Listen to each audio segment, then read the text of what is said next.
आप देख रहे हैं पब्लिक मुद्दा। अस्सलाम वालेकुम, मैं हूँ फरहत शेख, इंडियन यूनियन मुस्लिम लीग पार्टी से। आज जो है वो एक वीडियो वायरल हुआ था। भिवंडी के एक सांसद जो इंडिया अलायंस का कैंडिडेट था और वो जो है भिवंडी से जीत कर आए थे, जो जिनका नाम है बालिया मामा।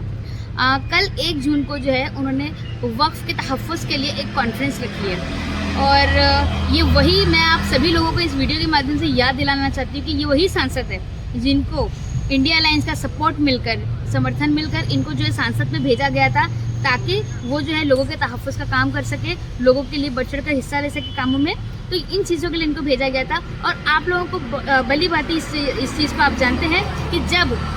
वक्फ के ऊपर वक्फ संशोधन कानून जब बन रहा था, उसके ऊपर संशोधन किया, उसके अंदर चेंजेस किया जा रहा था, तब उस वोटिंग के टाइम पर ये बालिया मामा जो है वो सांसद में एब्सेंट थे।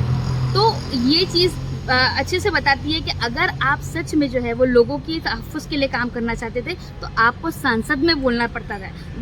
है, आपको सांसद में बोलना चाहिए था। लेकिन आप सांसद में ना बोलते हुए आप सिर्फ लोगों को दिखावा करने के लिए कि भाई मैं सेक्युलर पार्टी से हूँ, मैं सेक्युलरिज्म पर चलता हूँ, मैं सेक्युलर हूँ करके सिर्फ और सिर्फ ये दिखावे के लिए, सिर्फ और सिर्फ मुस्लिम वोट को लेने के लिए आप जो है वो कल एक बहुत बड़ा जलसा करने वाले हैं भिवंडी में। और लोगों से अपील भी कर रहे हैं कि ज़्यादा से ज़्यादा तादाद में आप वहाँ पर आए। लेकिन लोगों को अब समझना चाहिए कि ये वो लोग हैं जिनको हमने तो ज़्यादा से ज़्यादा वोट दिलाकर सांसद में भेजा, लेकिन उन्होंने हमारे तहफ़्फ़ुज़ का काम नहीं किया। तो ऐसे लोगों का कॉन्फ्रेंस क्या, ऐसे लोगों को ही बाइकआउट करना चाहिए। और आज ये वीडियो दरअसल बनाने का एक और मकसद ये था कि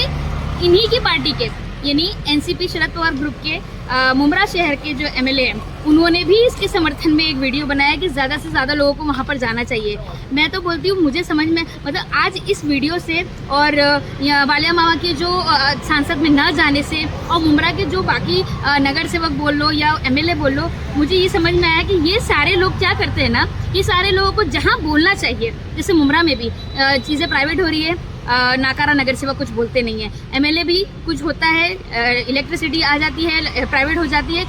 एमएलए कुछ बोलता नहीं बल्कि खुद लेकर आता है। तो ये सारे लोग वो लोग हैं जिनको सांसद में या महासभा में या असेंबली में बोलना चाहिए। लेकिन ये लोग क्या करते हैं, सिर्फ दिखावा करने के लिए, सिर्फ मुसलमानों की वोट लेने के लिए, सिर्फ मुसलमानों की सहानुभूति जीतने के लिए ये लोग बड़े से बड़े प्रोग्राम करते हैं, लोगों को कॉन्फिडेंस में लेते हैं, मुसलमानों को कॉन्फिडेंस में लेते हैं और जो है उनका कोई काम नहीं कर देते। तो आज जो है वो समझने वाली बात है इन चीज़ों का। मैं आप लोगों को अपील करूंगी कि ऐसे कॉन्फ्रेंस का जो है वो बाइकआउट करो, क्योंकि ऑलरेडी जो है हमारे जो बड़े बड़े लीडर्स हैं, इंडियन यूनियन मुस्लिम लीग की जो सांसद है, उन्होंने ऑलरेडी जो है इसके ऊपर पिटीशन फाइल कर चुके हैं। तो ये ऑलरेडी कोर्ट में मामला चल रहा है। तो ये लोगों के दिखावे पर ना जाए, बालिया मामा जैसे जो सांसद है ऐसे के दिखावे में ना जाए, एमएलए जितेंद्र अवार्ड जैसे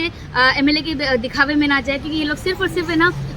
आपको सेक्युलरिज्म का चोला पहनकर आपको सिर्फ धोखा दे सकते हैं और ये असल में मुसलमानों के लिए कुछ नहीं कर पाएंगे। इसलिए आप लोगों से अपील है, और अगर कोई कल को मान लीजिए कोई जाता भी है उस कॉन्फ्रेंस में, तो आप वहाँ पर सवाल कीजिए उस बालिया मामा को, उस सांसद को, उस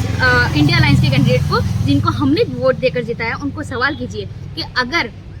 हमने आपको वोट देकर वहाँ भेजा तो आपने हमारे लिए गवाही, हमारे लिए जो है वहाँ पर बात क्यों नहीं की, हमारे उस बिल के अगेंस्ट में आपने वोट क्यों नहीं दिया, वहाँ पर आप एब्सेंट क्यों हुए। ये सवाल वहाँ के लोगों को, मैं चाहती हूँ पत्रकारों को भी, और जो भी शहर के वहाँ पर लोग जिम्मेदारान पहुँचेंगे, ये लोग वहाँ पर जो है उनसे सवाल करें। बहुत बहुत शुक्रिया।